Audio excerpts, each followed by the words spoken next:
and to this city, our Swami Tattwamayananda ji.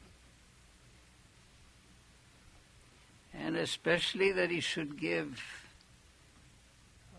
a class here on the Isha Upanishad, the very first word of which, the very first verse, stanza of which gives the essence of Vedanta.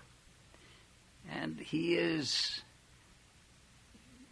I would say, unspeakably, eminently qualified, amazingly eminently qualified to teach Vedanta, to teach the scriptures, to teach the commentaries on these scriptures, having studied them essentially for his whole life.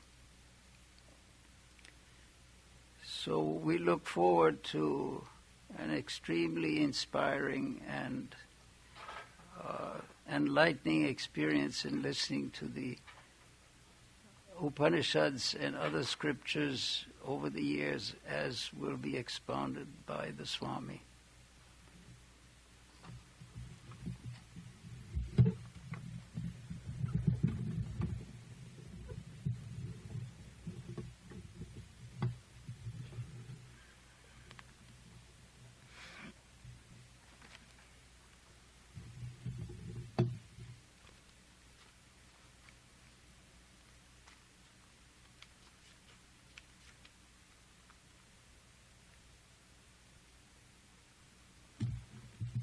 योऽन्तः प्रविश्य वाचमिमां प्रसुप्तां सञ्जीवयति अखिलशक्तिधरस्वधाम्ना अन्यांश्च हस्तचरणश्रवणत्वगादीन् प्राणान् नमो भगवते पुरुषाय तुभ्यम्। ॐ नमः शङ्खचक्राभयाभीष्टहस्ते नमस्ते अम्बिके गौरिपद्मासनस्थे नमः स्वर्णवर्णे प्रसन्ने जगद्देवि महादेवी नमस्ते। या देवी स्तूयते नित्यमेवुधे वेदपारगैः सा मे वसतु जिह्वाग्रे ब्रह्मरूपा Saraswati.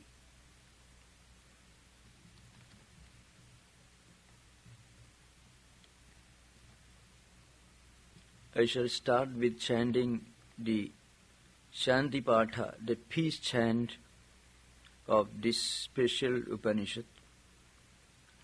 Om Purnamadah Purnamidam Purnat Purnamudachyate Purnasya Purnamadaya Purnamevavasishyate. Om Shanti Shanti Shanti.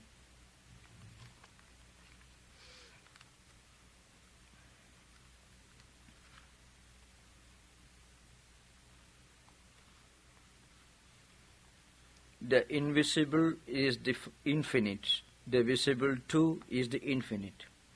From the infinite, the visible universe of infinite extension has come out.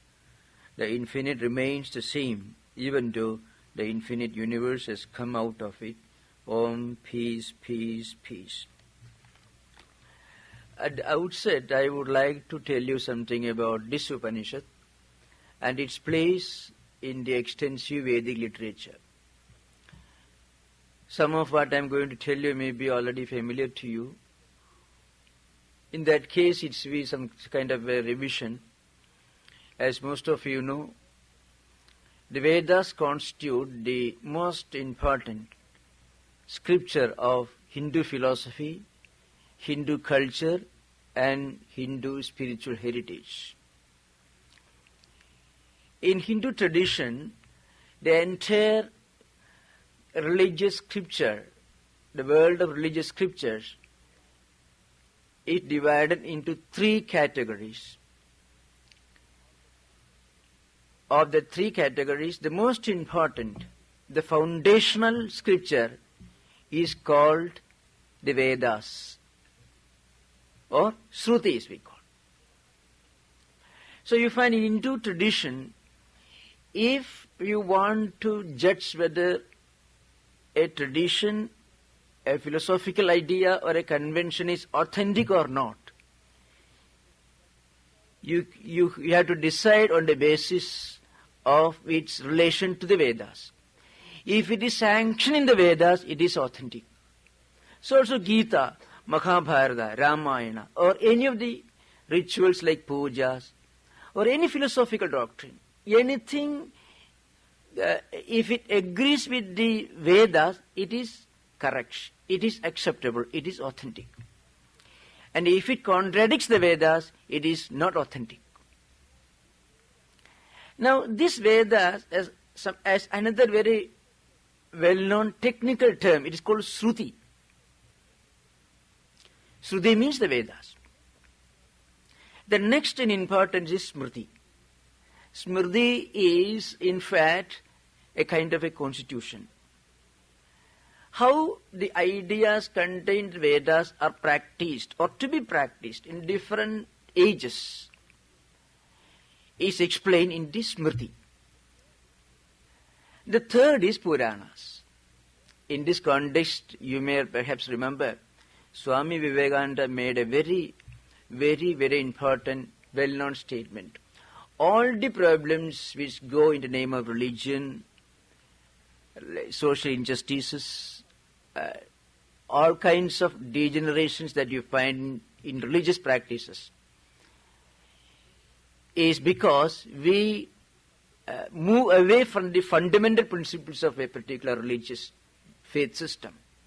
So in the context of India, all the problems that perhaps India had to suffer, you find Swamiji has outlined this in this Colombo to Almora lectures, or because we deviated from the central teachings of the Vedas, and we moved closer and closer to the Puranas and Smritis. From the absolute foundational scriptures, we moved to the relative or apparently insignificant teachings. Now, that much about this. So, Shruti, Smriti and Puranas, and Vedas or codes of conduct and mythologies. Now, these Vedas are 4 in number, as most of you know: Rig Veda, Yajur Veda, Sama Veda and Atharva Veda. Of this, Rig Veda is the oldest, and many of the mantras, many of the verses found in the other 3 Vedas are taken from Rig Veda itself. Isha Upanishad is related to the second of the Vedic tradition, that is called Yajur Veda. Now I shall say a few things about the place of Vedas and its relation to Isha Upanishad.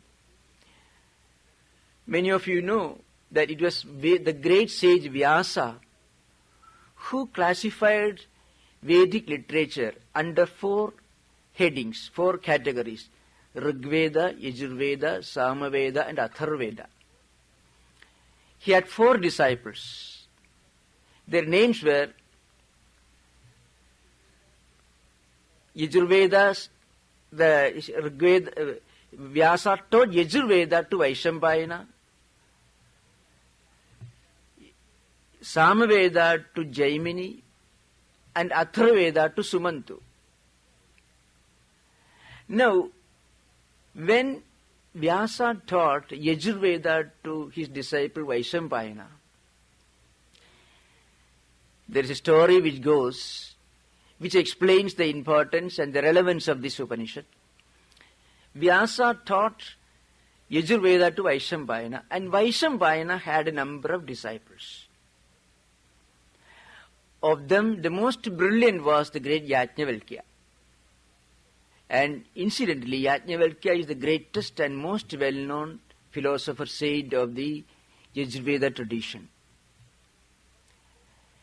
So once it so happened that Vaishambhayana was forced to undertake a religious penance. And as part of this religious ceremony, he asked his disciples to practice some religious vows, meditation, puja and so on, some rituals. When Vaishambhayana requested his disciples, Yajnavalkya came forward. He had a very high opinion of his own scholarship and efficiency, the most brilliant among the disciples of Vaishambhayana. So Yajnavalkya said, why should you trouble these insignificant young men, I shall do everything. If I am here, why should you take the trouble to take these people? So Yajnavalkya had a very high opinion about his own efficiency, his own scholarship. In a way, he had some of these qualities which justified his high opinion about his own marriage. But Vaishambhayana thought the man was overstepping his limits. And he said, look here, you have insulted all your brother disciples. Now you should leave this hermitage. And not only that, whatever you have learned from me, you should never use it. The Vedic, in the mythological language, Vaishambhayana asked him to omit whatever he has learned from him, which technically means you should leave behind whatever I have taught you. Whatever I have taught you, you should never use in future. So Yajnavalkya was very much upset, and he took a vow, well, I shall never use whatever you have taught me, and he left hermitage. But Yajnavalkya was made of sterner stuff. Though his guru rejected him, his strong faith in God did not leave him. So he straightaway went to a forest, built a small hermitage, and did penance to propitiate Surya Deva, the sun god, who is an authority, who is one of the deities mentioned in the Vedic literature. And after long years of penance, Surya, means God, the sun god, appeared before him, and the mythology tells us in the form of a horse, and taught him a new set of Yajurveda, which came to be known as Shukla Yajurveda. The other Yajurveda which Vaishambhayana taught Yajnavalkya earlier, and which Yajnavalkya was forced to reject, came to be known as Krishna Yajurveda. This is the tradition of the Yajurveda. So the two important Upanishads, Kathopanishad and Taittiriya Upanishad, belong to Krishna Yajurveda. And this Ishavasya Upanishad and Brihadaranyaka Upanishad belong to Shukla Yajurveda. In Sanskrit, Krishna means not well arranged or dark, and Shukla means white or properly arranged. So, and this Yajnavalkya, who was rejected by his guru because of his impertinence, and who was blessed by the sun god, came to be known as the most prominent philosopher in the Vedic literature. This Ishavasya Upanishad belongs to the Shukla Yajurveda tradition. The other one is Brihadaranyaka Upanishads. Now, this Upanishad, as Vedanta ji has already stated, it's called Ishavasya Upanishad. The name Isha comes from the first mantra, Ishavasyam idam sarvam yat kinja jagatyam jagat tena tyaktena munjidhaha ma gridha kasyasvit dhanam. This is the first mantra. And the name Ishavasya Upanishad or Isham derives its name from the first mantra itself. And its importance is that it reconciles both the highest idealism and the highest realism in a single mantra. That is its uniqueness. If I give a rough meaning of the first mantra, you will understand the significance of this. See, Ishavasyam idam sarvam means idam sarvam jagat Ishavasyam. It's in Sanskrit. In English it means the entire world is pervaded by the divine spirit. So God is not an entity that we seek outside the empirical world. Everything in this world is an expression of the divine spirit. That's what is meant by this world is pervaded by the divine spirit, Isha. I shall explain one mantra after another, but to give an idea of the significance of this Upanishad, I have to give a rough explanation of the first mantra. The second part of the mantra, Tena tyaktena bunchithaha ma kridhakkasya siddhanam. The second part of mantra says, because the entire creation is pervaded by the Almighty Spirit, and because God is not an extraterrestrial entity, God is very much a part of this world. Everything in this world is divine. So you don't have to seek a God who has created this world and who has placed man in this world and who is sitting somewhere outside and as a supervisor who controls this universe. On the other hand, God is very much a part of the creation. Creator and creation are the same. Now, what is its relevance to man living in this world? If everything is God, we can say, then in what way does it affect the practical life of a man living in this world? Second mantra says, Tena tyaktena bunchidaha ma kridhakkasya. It has got a great message to anybody living in modern world. Is a philosopher, an engineer, or a doctor, a man walking in the street. It says, therefore you enjoy this world. You don't run away from this world. You don't have to run away from the world because there is nowhere to, you cannot run away to anywhere because the whole world is pervaded by the divine spirit. But then, instead of enjoying this world as a slave, you enjoy the world as a master. That is the technique revealed in the first mantra. Therefore, enjoy through renunciation. Apparently, there is a contradiction between enjoyment and renunciation. Enjoyment, normally when we use the word enjoyment, bhoga, tena tyaktena bunchithaha. Therefore, you enjoy. That's the meaning of it. How? Tyaktena means tyagena. That is the commentary of Sri Shankaracharya. I shall say something about Shankara's commentary later. Therefore, live in this world. And the second mantra says, try to live for 100 years. Kurvanneva iha karmani jijivishet shatam samah. That second mantra says, try to live for 100 years with perfect health, happiness, enjoyment, but enjoy not through enjoyment, enjoy through renunciation.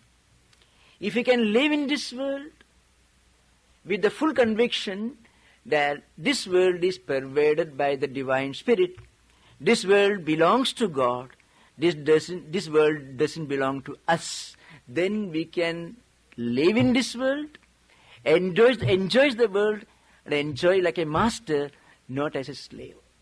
So, if we can live in this world with detachment, we can have the best of both. We can have the best of the highest idealism and also the highest realism. So perhaps this mantra is the best reply to those who criticize Upanishad philosophy as otherworldly, as a world-negating philosophy of life. But that's a strong criticism put forward by many modern interpreters and thinkers and many modern agnostics who try to portray Upanishad philosophy as a flight from the realities of the world. Rather, Upanishad teaches to plunge into the realities of the world as an intelligent man.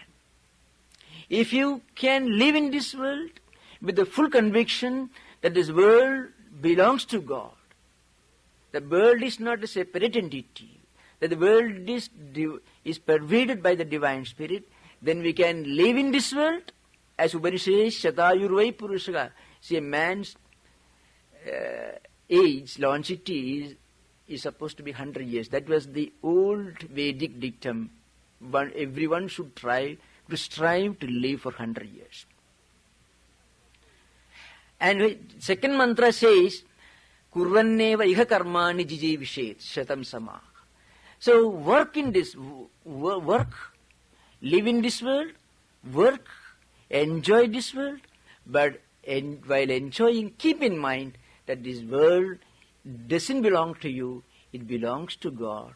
Then we can enjoy not through enjoyment, we can enjoy through renunciation. So So tyaga and bhoga means enjoyment and an ideal of renunciation can be synthesized, then it constitutes a healthy philosophy of life. In fact, this is the central message of the first two mantras of this Upanishad. I will come to the first mantra, then the second mantra. First mantra I shall take up. If you got the text, it will be useful. If you do not have the text, I shall explain in English.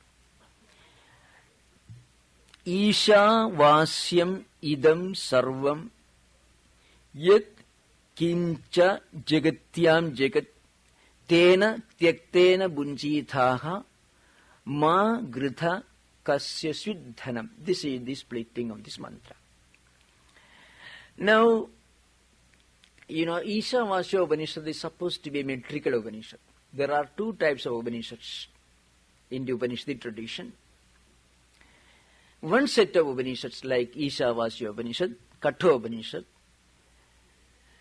they are supposed to be metrical Upanishads, which follow certain metrical rules, which are in the form of verses, not prose. Then there are certain other Upanishads like Brihadaranyaka, Taittiriya, etc. They are called prose Upanishads. Gadya Upanishad in Sanskrit we call. They are not in metrical form. They are in the form of prose. Upanishads which are available in verse form are supposed to be relatively modern. That means it may belong to around 2000 BC. And the Upanishads which are in prose form are supposed to be more antique, more ancient, maybe around 5000 BC, around that time. This is the this is an estimate of modern linguists and philologists. So the first mantra tells us Jagatyam yet kincha.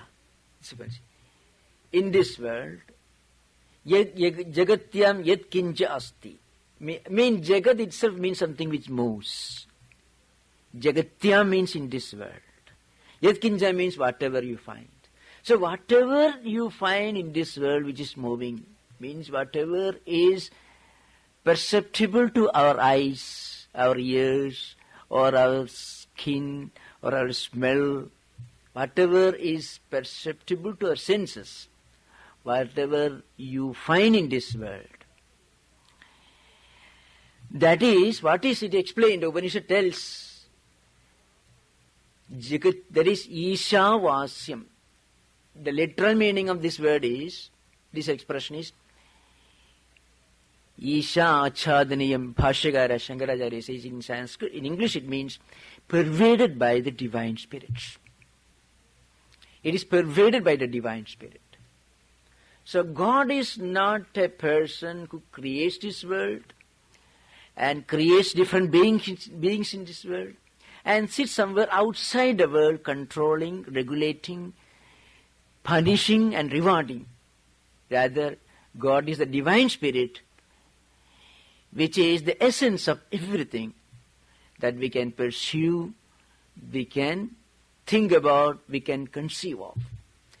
So there is no distinction between the empirical and the non-empirical, the phenomenal and the nominal. Both are the same. As I already explained, therefore,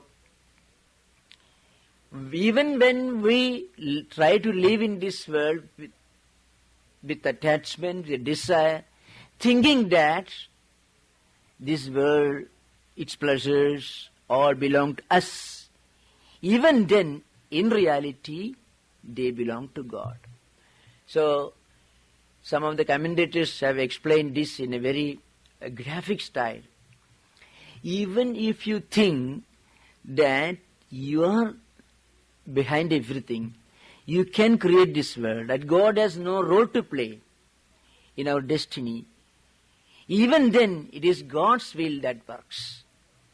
If we can accept that it's God's will that is behind everything, then we can live without worry and anxiety. Even if we don't accept God's will, it is God's will alone that works, But the only advantage is we can have plenty of worries, problems, troubles, anxieties and all. So anxiety, neurosis, depression, all these problems. So that's why Upanishad tells there's an intelligent way of living in this world. So tena tyaktena. What is the intelligent way? The Upanishad tells, live in this world, but keep in mind the supreme truth that the world is pervaded by the divine spirit. If we can keep that idea in mind, then we can work without anxiety. And if our work doesn't produce the expected result, we will not be depressed. So anxiety, neurosis at the time of doing work, and depression if we don't get the expected results, can be avoided if we can keep in mind the world is pervaded by the divine spirit. So in a way, these two slokas, first and second verse, they constitute the essence of the philosophy of Karma Yoga, which is graphically explained in the Bhagavad Gita, in the 3rd chapter, and also in other chapters as well. In fact, these two Upanishads were very dear to Mahatma Gandhi. In fact, these two slokas together guided Gandhiji's life. So, then the last part of the mantra says, Ma gridhak kasyu siddhana. If we can keep in mind, if everything in this world is pervaded by the divine spirit, then we won't strive to procure something which belongs to another man. We will be free from greed and we will be free from desires. Because everything belongs to God, then there is no need to strive to acquire something which doesn't really belong to us. So ma kritak kasyu siddhanam. Therefore, dhanam ma gritha. That's the literal meaning is, don't have any greed for anything which doesn't belong to us. So, this mantra reconciles the highest idealism, that is Isha worship. Everything in this world is pervaded by the supreme reality. Reality is one, that is impersonal, that is called some Brahman, Atman, etc. At the same time, it is not an abstract philosophical idealism. It has got a practical dimension. The practical dimension is everything is pervaded by the divine spirit. Therefore, we can live in this world, enjoy this world, work in this world without being a slave, without being enslaved by the work we do or the results that we aspire, the results behind our actions.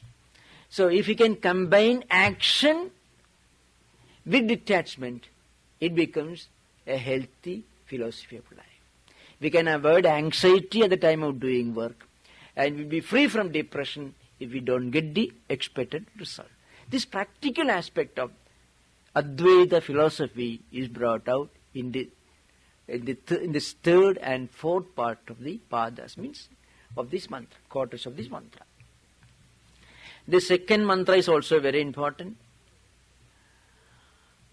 After explaining a few mantras, I shall go to Shankaracharya's commentary on a later occasion. Shankaracharya, in his commentary, has very systematically analyzed the true dimension, the true implication of this action without desire, action without attachment, and its relation to the highest spiritual idealism. In fact, this also constitutes the synthesis of Jnana Yoga and Karma Yoga. The second mantra has got an equally important implication to a common man living in this modern age of science, technology, industrial culture, and so on. Kurvanneva iha karmani jije visheshatam. Iha means in this world. So, you live in this world, but Upanishad tells karmani kurvanneva means active every minute. Now, the highest idealism of Advaita doesn't ask you to run away from the world. In fact, Advaita teaches you to face the world more intelligently. That is the greatness of Advaita. Shankaracharya, in his commentary, has brought out this idea in a very graphic, unforgettable style. Advaita doesn't ask you to run away from the world. Advaita doesn't ask you to fear this world. Advaita, it is the highest monistic philosophy, trains your mind to face the realities of this world with supreme tranquility, with a spiritual intelligence, which saves many of the problems related to action. So the Upanishad says, Iha, in this world, karmani kurvanneva, shatam samaha jijivishe. This is the prose order. I shall explain it. It will be very simple. Live in this world, but be active every minute, and strive to live for 100 years. So it's very clear. The Upanishad, which expounds the highest monistic philosophy, the highest philosophy of Advaita, asks you to live in this world, be active, and doesn't ask you to run away from your home and go to a forest and spend the rest of your lifetime in meditating or in contemplation. It doesn't ask you. But at the same time, to reach this level of consciousness, to understand the implication of the teaching, the entire world is pervaded by the divine spirit, we have to do a little bit of introspection and contemplation. That is necessary. So a degree of contemplation and introspection is necessary within, and that will convince us that the entire world is pervaded by the divine spirit. So God and world are not two distinct entities. They are part of the same. We become aware of the presence of God when we become convinced of the ideal of renunciation. If everything belongs to God, nothing belongs to me. But I have to live in this world. I can't run away from this world. But therefore, let me live in this world, be active all the time, but keep in mind at the subconscious level that everything belongs to God. And this is the essence of Karma Yoga, which later Lord Krishna, maybe several millennia later, Lord Krishna expounds the Bhagavad Gita in the 3rd chapter and other chapters as well.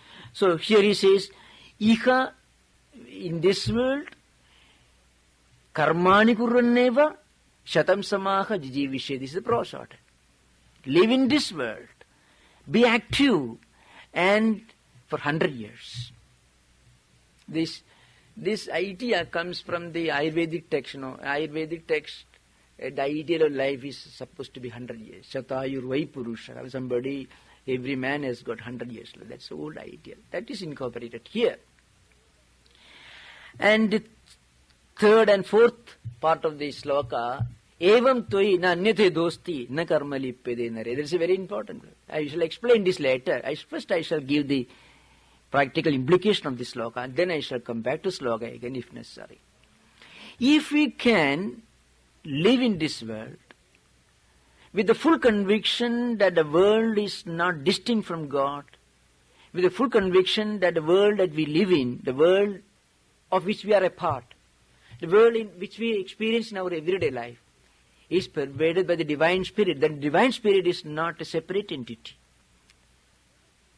Then, whatever we do will not affect us. Normally, man tries to run away from action because action has its problems. If one can have the results of action without doing anything, he will be happy. But that is not possible. So normally, there is a tendency for many people to avoid an action which is unpleasant and to aspire for an action which is pleasant. If an action brings unpleasant results, then even if it's our duty, we try to run away from that action. We try to avoid that action. And if an action produces pleasant results all the time, then we have a tendency to repeat that action even when it is not necessary. Attachment to action is the cause of both these tendencies. Isha Upanishad tells us that if we can work in this world with the full conviction that world is an expression of the divine spirit, the world is not distinct from God, the world is pervaded by the divine, then we can work without attachment. We can work as masters, as Swami Vivekananda says in his Karma Yoga lectures. We can work as masters and not as slaves. Upanishad tells us that we can avoid action. If you don't try to work as masters, you will have to work. You have to work as slaves, that's all. So better try to work as masters. Gita is a prakritistvam niyokshasi. Gita, in the Gita, Lord Krishna tells Arjuna, if you try to run away from the field of your swadharma, your rightful duty, still you have to work, because man cannot keep quiet.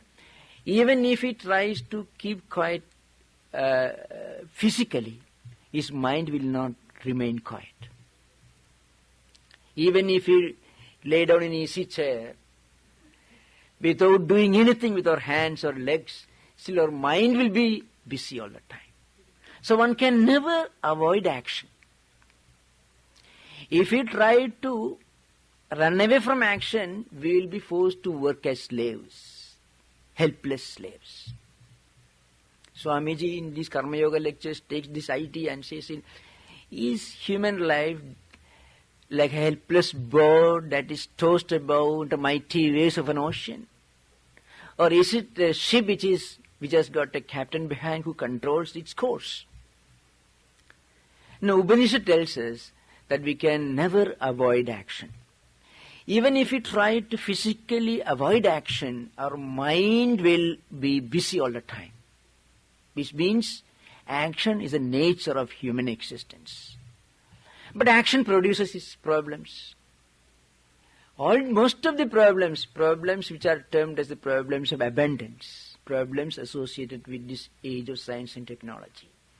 Hypertension, BP, high diabetics, schizophrenia, anxiety neurosis, depression, procrastination. Most of the problems that you associated with a mental institution, all these are related to action. Now Upanishad tells us we can avoid all these problems and still be active all the time. There is only one important thing required. We have to change our attitude behind action. So, the Upanishad explains the first mantra, act, but remember, Isha Vasyam Idam Sarvam Jagat. This word, act, work, strive to achieve whatever you want. But remember, keep in mind that the world in which you are living, which you are experiencing, of which you are a part, is pervaded by the divine spirit. It is not something distinct and different from God. It is God itself, because God's presence is pervading the entire creation, entire existence. With that attitude, if we can work without attachment and with perfect detachment. And if we work like that, the Upanishad tells, Tvayi karma na lipyate. Then karmas won't affect you. While doing work, you will be detached. It doesn't mean that you will work with an attitude of indifference. Gita explains this. In fact, this question is answered by Gita in one of the most memorable verses found in the Gita book. Gita answers this question. What is the mechanism, the psychology of action without desire? Saktaha karmani avidvamso yatha kurvandi bharata kuryat vidvan tatha asaktaha sigishuhu lokasangram. I should explain in English. Two types of people are mentioned here. Sakta means those who are engrossed in their desire, those who are always active. but full of desire, full of attachment. Out of greed, they work. They are ignorant people. So while doing work, they will be suffering from anxiety neurosis. If the work doesn't produce the expected result, will depression, a lunatic asylum, sometimes mental institutions. So, and other related problems. This is what happens to a man who is a workaholic, who works with attachment and with desire. Now, on the other side, there is another person. Gita calls him Vidwan, man of knowledge, a wise man, a man of wisdom. He is also equally active, maybe more active. See, men like Shankaracharya, Swami Vivekananda, Mahatmaji, they have done much, much more work than anybody. In fact, we are still bearing the fruits of the action they have done. Just imagine the amount of work this Shankaracharya did. Shankaracharya wrote all these bhashyas before he started going to, maybe before he reached the 16th year. He had finished writing all the complicated philosophical works, the mightiest, the most profound philosophical works available in Sanskrit literature. He had completed all this before he reached 16th year. And Swami Vivekananda lived only for 39 years. Jesus lived for 30 years. So, and Gandhiji also was a supreme example of the psychology of action, this philosophy of action without desire. So, this third and fourth mantra, part of this mantra, the third and fourth lines of the second mantra, evam tvai nyanyathadosti na karma dippede. In fact, Gandhiji liked this part of the Upanishad very much. And once, maybe C.F. Andrews is a British admirer of Gandhiji who always moved with him. He put a question to Gandhiji. He found Gandhiji was sleeping only for nearly 4 hours a day. And this old man was always active. His actions were, British people, rulers didn't like his action, but they had a great, deep regard for him nevertheless.